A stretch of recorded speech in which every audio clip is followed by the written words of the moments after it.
Can't put the date on. All right, so let's talk a little bit about Black Clover real quick. So, have you seen the Magna and Dante fight in the manga? Magna Dante, yes.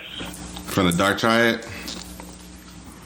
Yeah. When I believe Magnus, he brought down like the high demon level guys, power level to his level, right? Yeah, right. Sharing energy. Yeah. How'd you feel about that fight? I'm not gonna lie, I thought it was pretty fire. Like, okay, so he brought the most powerful being in the arc down to your level, and he kicked his ass. That was pretty fire. I thought it was genius. I thought it was so genius. I was like, yeah. Drop him down, make y'all equal. He was like, damn, I ain't never ran out of mana before. He was like, yeah, because you got all this extra power and shit. But now we out of mana. We out of mana. Now what you gonna do about that? Now I'm about to beat your ass. Let's see who can square up better than who.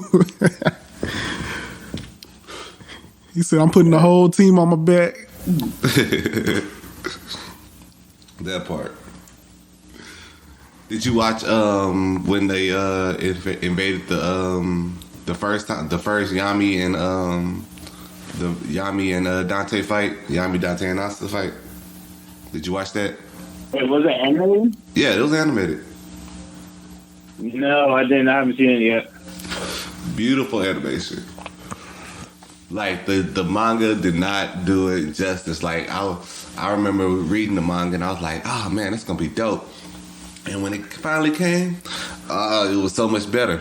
Well, whenever they animated, they're able to put a little bit more, plus a track in the background for you, just so you can hype you up a little bit more. It was so much better. I felt it way more. Unless you're reading the manga and then you turn on the music on your phone, it ain't gonna hit the same. Like I admit to that, but I still enjoy reading it, but. When it's animated, you got so much to pull with it just to make you hyped a little bit more. Right. That's I'll be like, man, I need the animation to hurry up with some of these fights, like the whole introduction of the vice captain and stuff and whatnot. That was dope. Like not. Oh yeah. I'm gonna say right now. Right now, sorry. No, you're good. Sorry, Phil. It's 11:52 right now, and it's getting late for me because I got to get ready for work in the morning. Yeah. Oh yeah. Right. You're right. That is right. We're in South Korea, right? Yeah, been here for 5 years and counting. 5 years and counting. You like it out there? Oh yeah. Now that I'm in a better position. Yeah. Nah, I understand that. It probably took a minute, just to get accumulated, in a routine. And here we go. Trap in the mix, trap in the mix, trap in the mix, trap in the mix, trap in the mix, trap in the mix, the real anime podcast.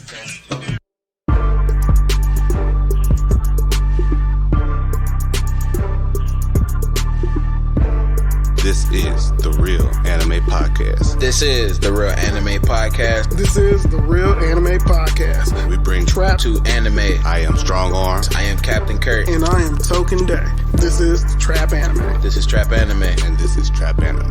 Bitch.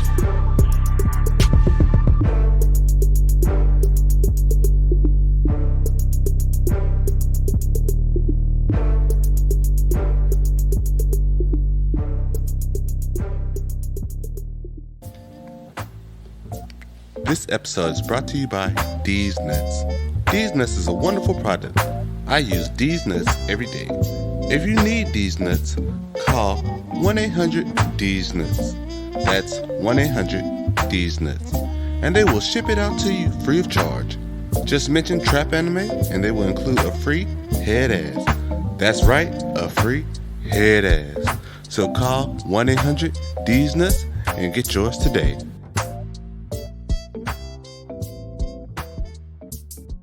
Welcome to Trap Anime, everybody. I am Strong Arm. This is Token Day.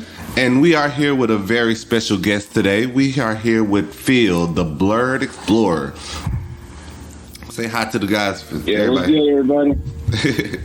So Phil has a book, a black traveler's guide to South Korea. Oh yeah. Am I right about that? That's the name of the book, right? Yeah, that's right. Okay. Well, that's the name of the series. You have 2 books, yeah. Okay, what's the other book? Well, the series Black Traveler's Guide ebook series, but the first book is called The Black Traveler's Guide to Incheon, South Korea, and book number 2 is The Black Traveler's Guide to Daegu, South Korea. Okay, Daegu. Yeah, there we go. Daegu, South Korea. Where are you staying now in South Korea? Right now, I recently moved. Earlier this month, back in March, I moved back to the small country town called Ulsan, which is on the East Coast. So been here since. do you like that? Do you like it there? Oh yeah, definitely a good change of pace. Gave me a chance to actually start saving money for once. To, spend less money. Is stuff like a lot cheaper out there? Well, in terms of Korea, not much. It can be a little bit pricey, like in the West, but electronics are a lot more expensive. Oh, electronics are more expensive out there? Yeah, electronics are a lot more expensive out here in Korea than in America. Like, really Asia in general. I would say this, like, when it comes to electronics, you're better off buying in America because they're much cheaper. Mm-hmm. Really? Okay. So yeah, like even Samsung, LG smartphones, iPhones are way more expensive here. Is it because they have a less of a quantity? Well, more like, how can I say this? Like, so in terms of South Korea, the Samsung, LG, and some of the other heads, Hyundai, they all pretty much almost own the entire economy. They run the economy of South Korea right now, really. Okay. So they make their prices a little bit. So basically, Oh, go ahead. Yeah. You were saying? Well, I was gonna say, so do they control the market a little bit more with their goods compared to, how do I say, competition goods? Competitor very goods. much, yeah. Okay, yeah, I got you. It's not like how Dubai does it, where it's more of a freer market when it comes to resale value of certain items. Yeah. So, for example, I got 2 non-Korean phones. I got a Google Pixel and the OnePlus, right? So, basically, for example, if I buy them outside Korea, I can do that, right? But in Korea, no dice. And if my phone gets broken, I'm screwed. Oh, that's tragic. So especially because there's no one around in Korea who could fix non-Korean phones. Okay. So how is it to the U.S.? I would say about $1 USD will get you about, we'll say roughly, depending on the days, of course, depending on inflation of the days, of course, the exchange rate. You probably hit about $1.10, $1.15, maybe, I would say. That's not bad. Okay. Now, compared to Japan, Korea's a lot cheaper. So your dollar does a little bit further in Korea than in Japan. Okay. So Korea uses what currency? What won? It's called the South Korean won. The South Korean won. WON. Okay. All right. So let's dive into your book a little bit. The Traveler's Guide to Dagu. You sent me the You sent me the book. It was a pretty nice book. I skimmed through it, just to see a little bit of what you had going on, and we're gonna cover a couple different chapters just to give people the feel. You know what I'm saying? The feel of the book, the build up. So one of the things that caught my eye was the markets in Daegu. So So this somebody from the U.S. visiting Daegu. Where would you? What's the first market would you point out? Yeah. Like the go to. Like let's say I'm the. Yeah. Oh, go ahead. I would recommend Soul Moon Market in Daegu. It's one of the most well-known markets. They also have a night market too, as well. Now, pre-COVID, they used to have a night market where people have so during the day you can get like traditional cheap Korean foods and stuff like that, and then at night you get some street food vendors. They'll try making like different, unique styles of food. What's some of your favorite dishes? What's some good stuff? Tteokbokki. It's like a fish cake mixture. It's fish cake that's swimming in a pool of chili paste, chili sauce. Is that the one with the filling? My favorite.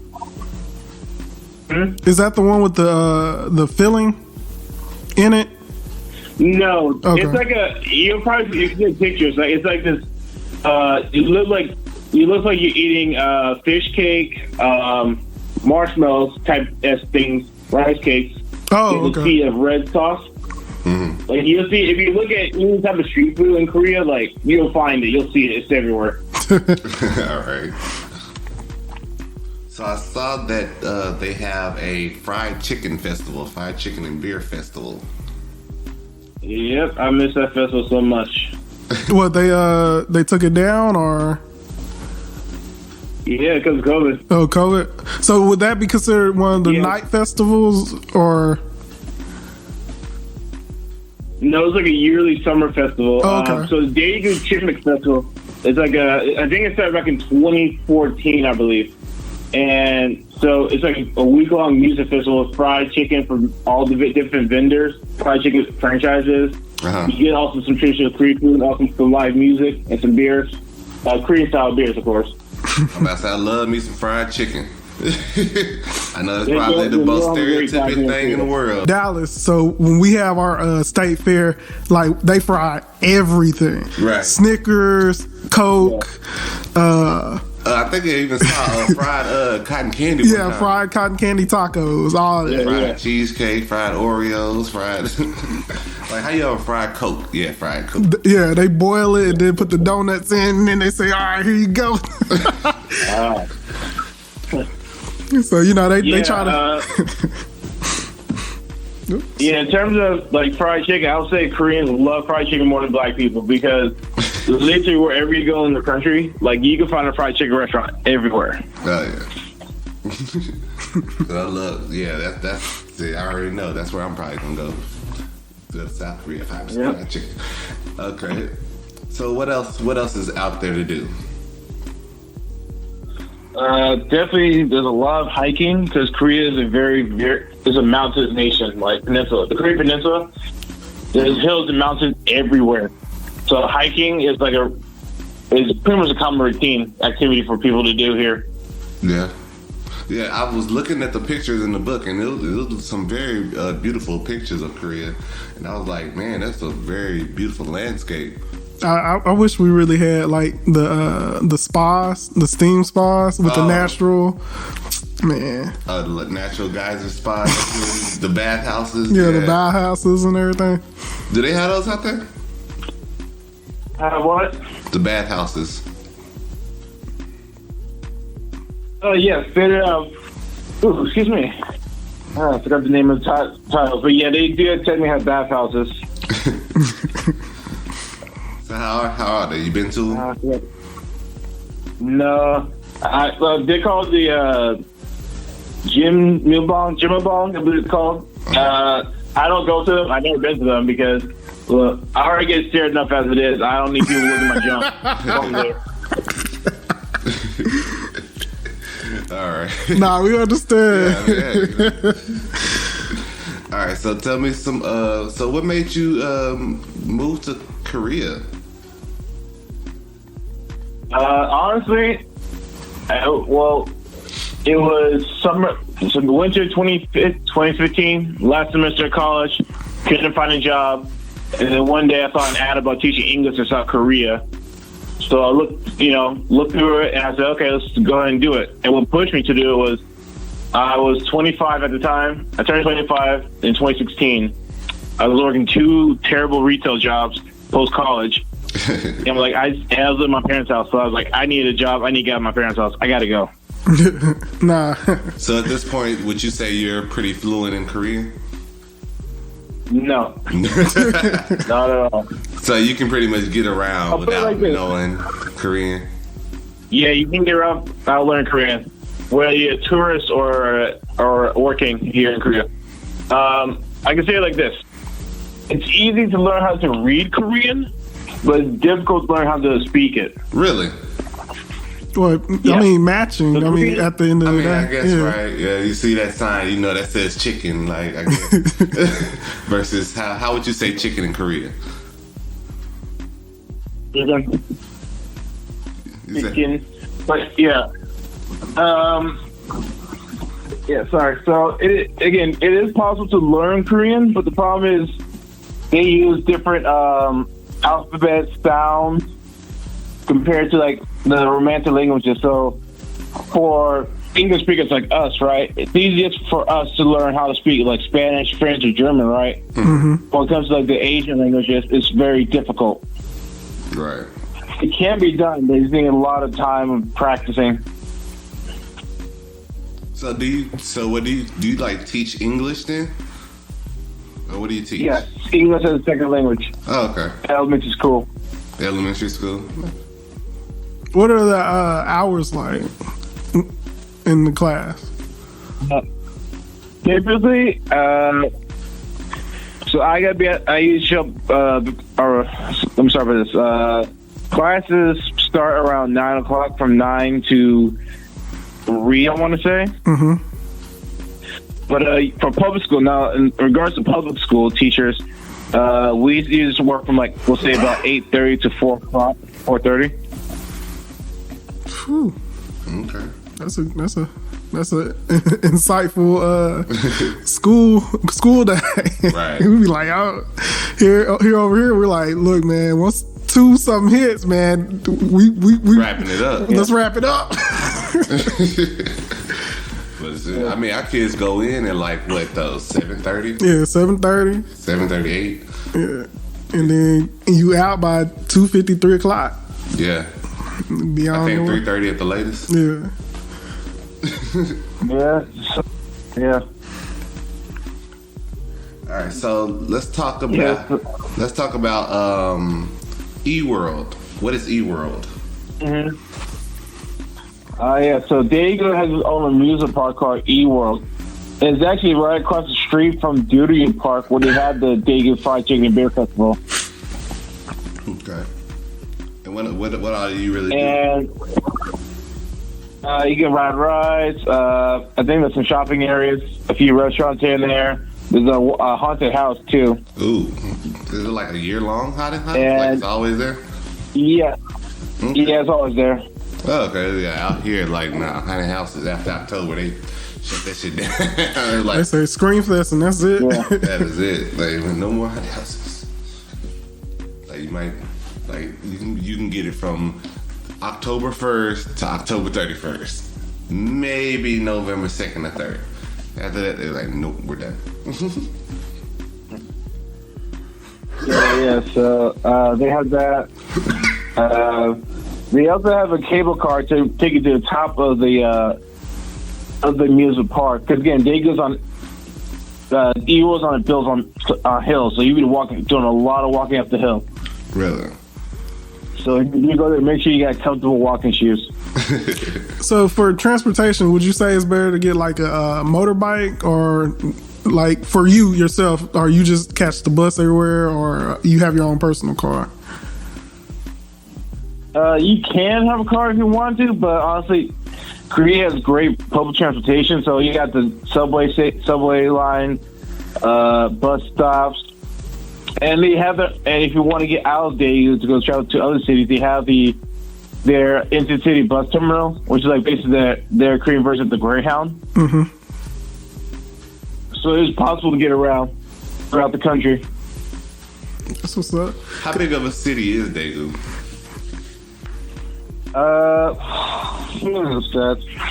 Daegu is the 4th largest city in the country, in South Korea. With Seoul being number 1, Busan number 2, Incheon's number 3 and Dagu's number 4. And which city do you like the most? Daegu. I'd rather live in Daegu out of all the other cities I live in. I never want to live in Seoul. Why? What's wrong with Seoul?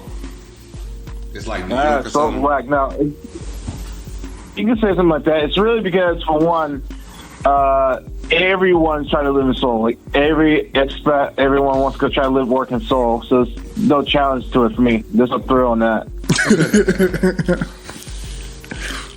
And of course, the main one's cost of living. Pollution is really horrific. It can be on really bad days. It's horrific. Really? Oh, man. The air pollution. Yeah. From all this. Okay. So tell me some stories, man. Give me some stories.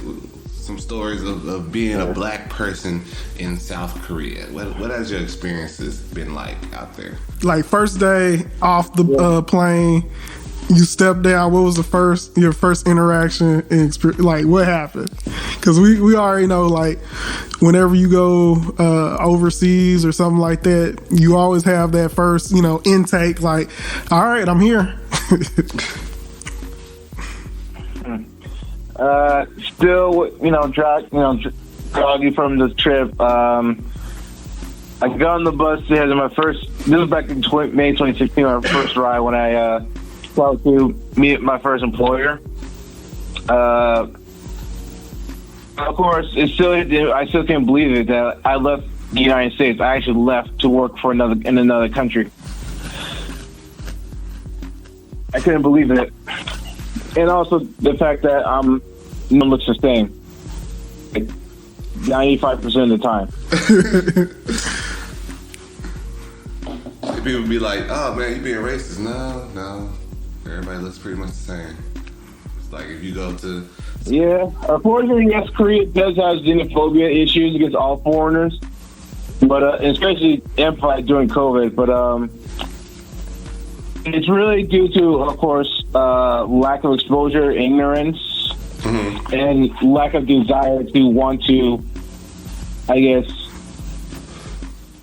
get to know other foreigners. It's like, for example, true story. Like, throughout the year, now, it's no secret that in Korea, right, and this also happens in Japan too, and China apparently, that there's some bars, gyms, even establishments will have signs that said no foreigners allowed. Really? Yeah. Now, it could be in some cases because sometimes, at some said establishments, because some foreigners got too drunk or too rowdy and caused problems, which is, in that case, is fair enough, right? Right. Now, I haven't seen this personally, but I've heard stories or seen articles about white people complaining how this is racism, this is discrimination. And of course, the black brown folk were like, yeah, it kind of sucks, doesn't it? Gotta pull down the glasses. Yeah. It's pretty bad, right? I mean, somebody should do something, right? This is wrong. And true story. Yeah. Now, true story. This is back early in, I'll say, March. Around Seoul and the surrounding areas, the Korean government ordered all foreigners to go get tested for COVID, right? And now, to be fair, there were some criticism, there's some flaws behind it because, one, this was last minute. So, imagining, you tell your boss, trying to ask your boss, hey, I got to take a day off to go get tested. It was mandated. And two, the problem was they're very limited locations, right? So that was a big flaw in that. Now, of course, when that mandate was issued, of course, all the white people on Facebook and the Korea expat groups were complaining, oh, this is racism, discrimination. And, of course, the black people were roasting the white folks like, yeah, it kind of sucks, huh? So is it like a lot of white people and black people out there? Or do you find Hispanics out there a lot? Like, is it, or is it? There's a good amount, mostly. In terms of like teachers, ESL teachers, right? Majority of is mostly white people. Okay. Yes, prefer and a lot. and giving it down by gender is mostly white women here. Figures. Yeah, no, it's really just the fact that when it comes to ESL, now it's not a secret, right? When it comes to English in Asia, particularly in this case Korea, right? There's always going to be a preference for a white girl from America or Canada. Yeah. It's something about white women. Yeah, because unfortunately, in some instances in Korea, they kind of believe in stereotypes. Like, for example, they think white girls, they're all the Russian prostitutes. They think black people are poor or, or Black Panther.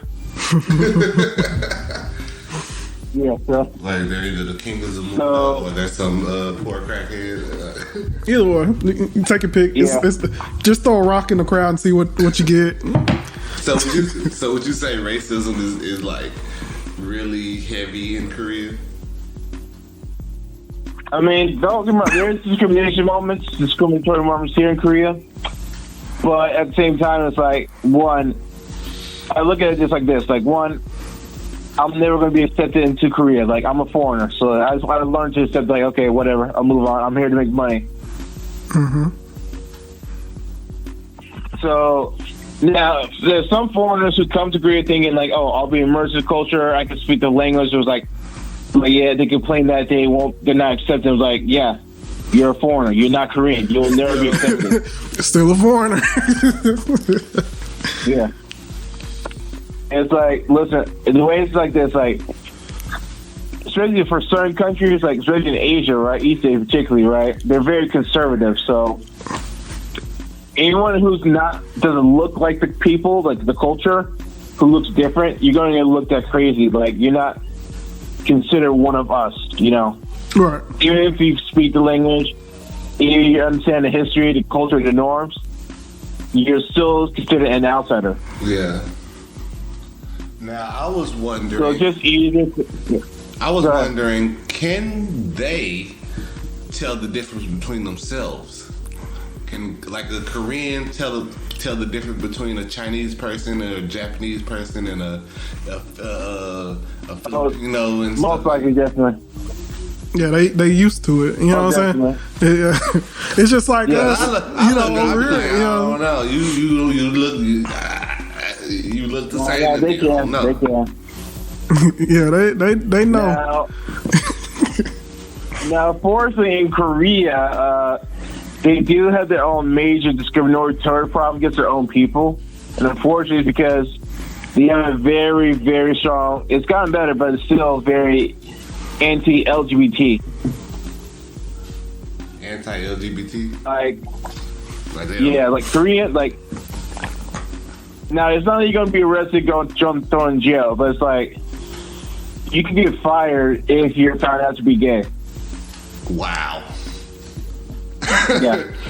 There's no anti-discrimination laws in Korea for Koreans. So now the way it's like this. So in Korea, going with the stereotype thing, from what they see, like they think, oh, there's no such thing as gay people in Korea. Koreans aren't gay. That's not Wake-Up. That's not foreigner stuff.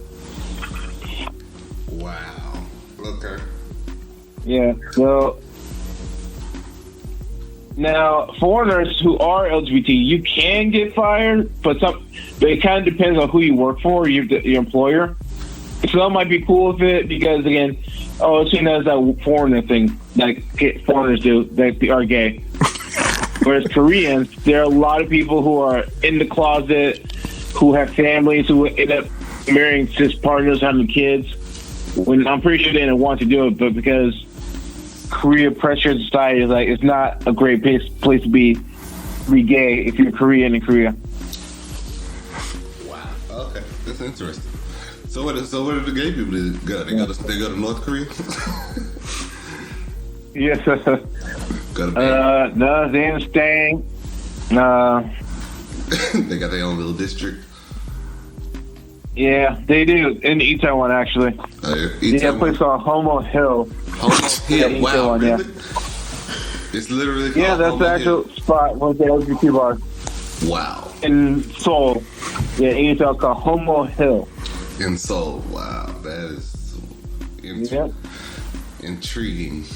Hey guys, I'm sorry, but I gotta cut it short. I gotta get some sleep. I understand, man. Yeah, no problem. We appreciate the work you do and everything like that, and we like the book. Well, make sure whenever anybody wants to go out that way, we drop a line.